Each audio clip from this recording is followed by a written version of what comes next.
Okey, untuk faktor penggalak globalisasi yang ketiga iaitu infrastruktur pengangkutan yang baik. Okey, so jadi sistem pengangkutan ni bila kata pengangkutan, okey, dia merangkumi ataupun meliputi pengangkutan daripada udara,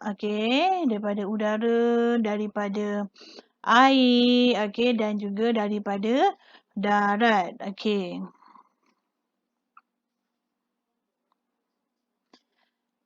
So jadi pengangkutan ni selain daripada kerajaan, pengangkutan ni sangat memainkan peranan yang sangat besar dalam globalisasi. Contohnya contoh, Mak Limah bagi contoh. Contoh kalau penggunaan kapal laut. Penggunaan kapal laut dia akan menyebabkan membolehkan apa? Dia akan membolehkan peniaga ataupun firma membawa barang dengan harga kos yang murah. Biasanya kalau orang hantar barang guna kapal laut, memang murah. Kos murah, dapat kurangkan kos lah. Lepas tu boleh bawa banyak. Lagi yang kedua, contohnya lagi penggunaan kereta ataupun penggunaan lori-lori dekat darat. So dia akan memudahkan perpindahan barang. Perpindahan barang contohnya daripada bandar ke luar bandar. Sebabkan ada penggunaan lori ataupun pengangkutan darat. Lagi apa lagi? Contoh lagi kita ada pengangkutan udara. Contohnya seperti kapal terbang. Kapal terbang MAS contohnya. Dia membolehkan pengusaha ataupun pengeluar untuk membuat penghantaran dengan lebih cepat. Ataupun contohnya Air Asia. Air Asia. Dia ada kos tambang murah. Tambang murah. So bila adanya contohlah macam Air Asia ni ada kos tambang murah kan. So dia akan menggalak globalisasi apabila contohnya ada pelancong dari luar untuk datang ke Malaysia. Sebab apa? Sebab kos murah. Dan sebagainya lah. So jadi kemudahan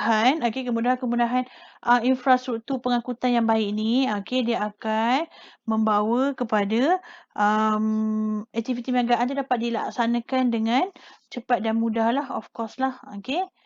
Contohnya awak beli barang terjadilah. Kalau awak beli barang daripada Adidas, of course lah kalau nak hantar mestilah kena guna sama ada kapal ataupun kapal terbang.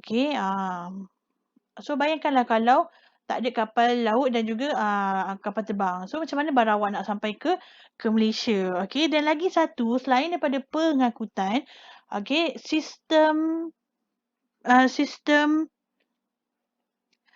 sistem jalan raya atau sistem jalan raya dan juga pelabuhan pun sangat penting. Sistem jalan raya dan pelabuhan. Jadi kerajaan kena sediakanlah sistem jalan raya. Maksudnya jalan raya ni contohnya jalan raya bukannya hanya di bandar-bandar saja. So maksudnya kita boleh masuk ke jalan-jalan luar bandar melalui jalan raya. Ataupun pelabuhan. Contohnya kita pelabuhan terkenal contohnya dekat dengan kita ialah pelabuhan Port Klang. So jadi semua kapal-kapal semua kapal-kapal akan berlabuh di pelabuhan Port Klang. Macam tu. So jadi lepas ni kita akan tengok penentu dalam pemilihan cara pengangkutan global. Okey.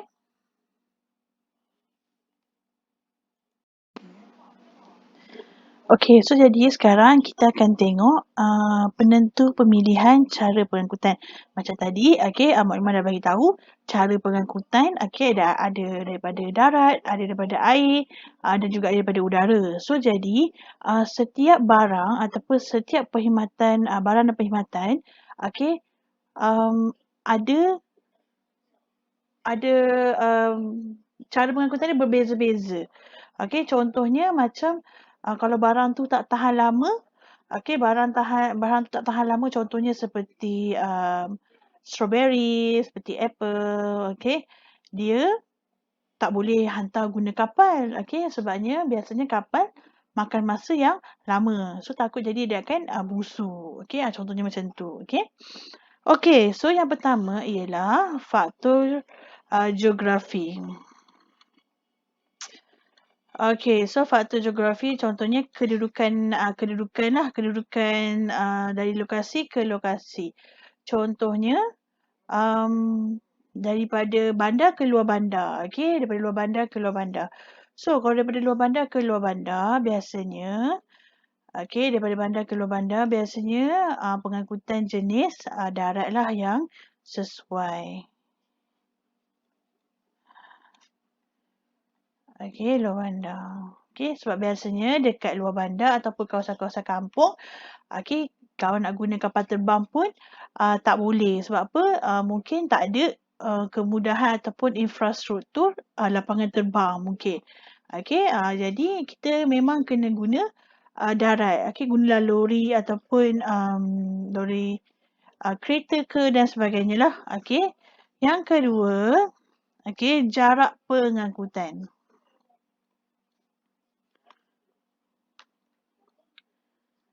Okey, biasanya kalau contohlah jarak pengangkutan, contohnya daripada Shah Alam pergi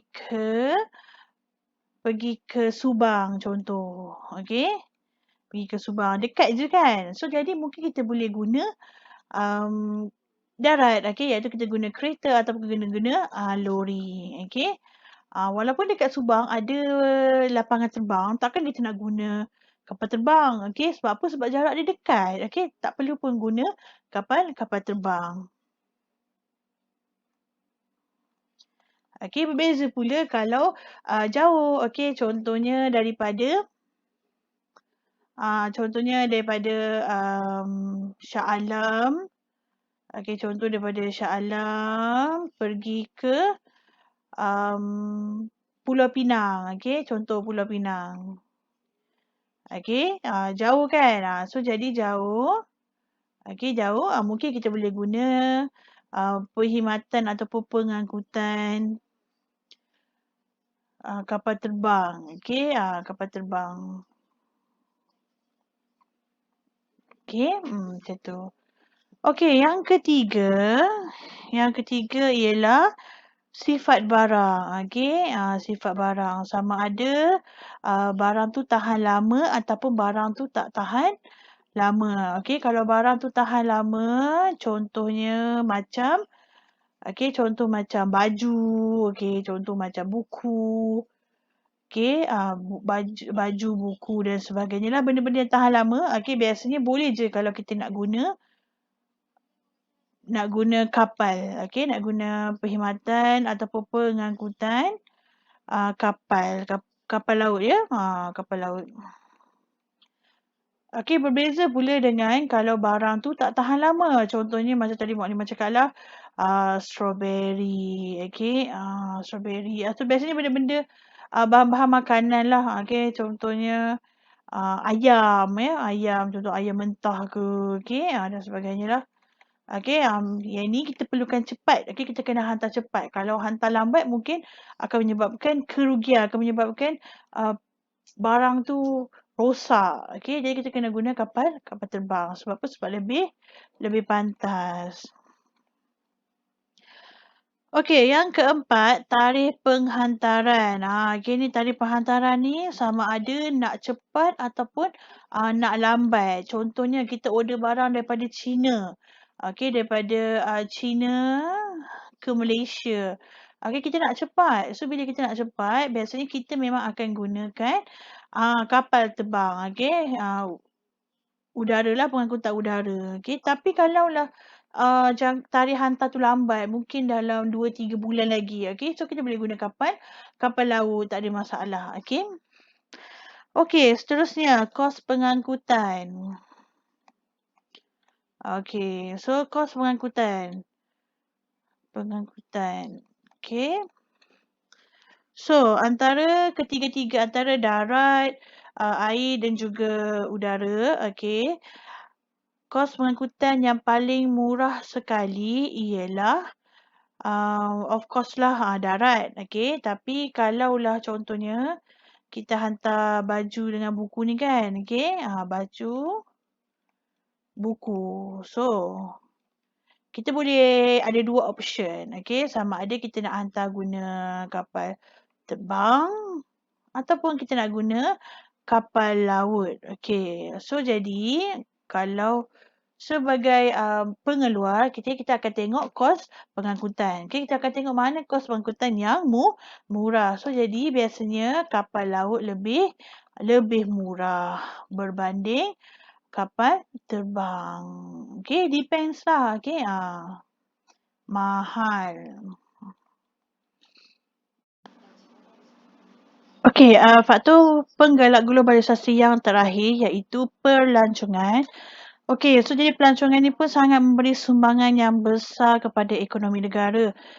Okey, so jadi sebab itulah kerajaan buat promosi macam-macam ataupun memberi insentif dan galakan untuk sektor pelancongan. Okey, sebab apa? Sebab pelancongan ni sangat memberi sumbangan yang besar kepada ekonomi negara. Okey, kepada pendapatan negara lah. Okey.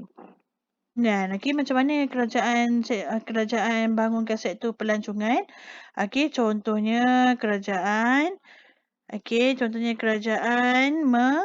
membina. Okey, contohnya kerajaan membuka pembukaan KLIA 2. Okey, so kalau kita tahu dekat KLIA 2 ni, okey, untuk syarikat penerbangan AirAsia. Okey, untuk syarikat penerbangan AirAsia biasanya untuk tempatan domestik punya penerbangan ataupun antarabangsa berkos rendah.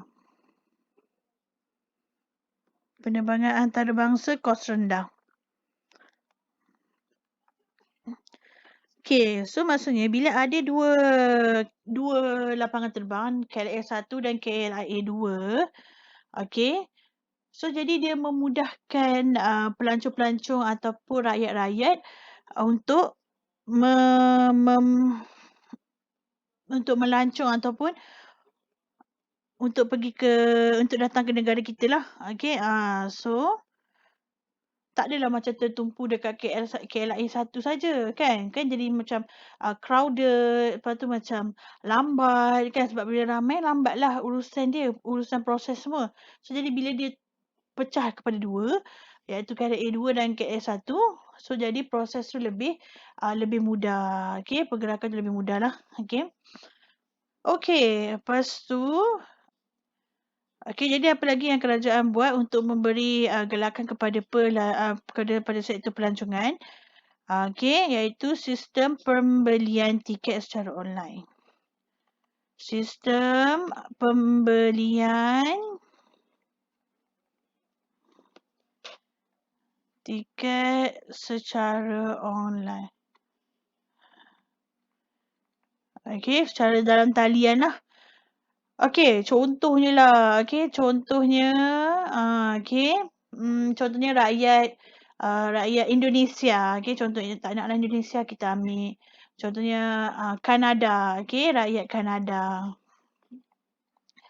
Okey, dia nak datang Malaysia. Okey, bila dia nak datang Malaysia, okey, dia buat tempahan tiket secara online. Okey, dia nak tempah tiket kapal terbang. Okay, nak tempati kapal terbang. So, dia akan buat pembelian secara online. Jadi, dia tak perlulah susah untuk datang Malaysia. Okay, risau. Kadang-kadang bila kita datang Malaysia ni mungkin tiket habis. Okay, macam tak sure. Jadi, bila adanya pembelian secara online ni, okay, dia memudahkan pelancong asing untuk membuat pembayaran. So, lebih senang lah. Okay, bila dah tempah secara online ataupun tempah hotel pun secara online. Contoh macam kita ada booking.com, Agoda dan sebagainya lah. Okay, so lebih mudah lah. Okay, so itu saja untuk faktor penggalak globalisasi. So, jadi next video kita akan masuk kepada pelaburan langsung asing. Okay, so stay tune untuk next video. Assalamualaikum warahmatullahi wabarakatuh.